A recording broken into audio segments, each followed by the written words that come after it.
بسم اللہ الرحمن الرحیم۔ ابو ہریرہ رضی اللہ عنہ فرماتے ہیں کہ نبی کریم صلی اللہ علیہ وآلہ وسلم ایک مرتبہ رفع حاجت کے لیے تشریف لے گئے۔ آپ کی عادت مبارکہ تھی کہ آپ چلتے وقت ادھر ادھر نہیں دیکھا کرتے تھے، تو میں بھی آپ کے پیچھے پیچھے آپ کے قریب پہنچ گیا۔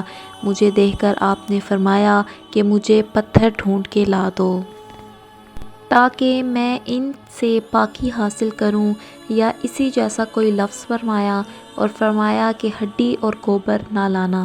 چنانچہ میں اپنے دامن میں پتھر بھر کر آپ کے پاس لے گیا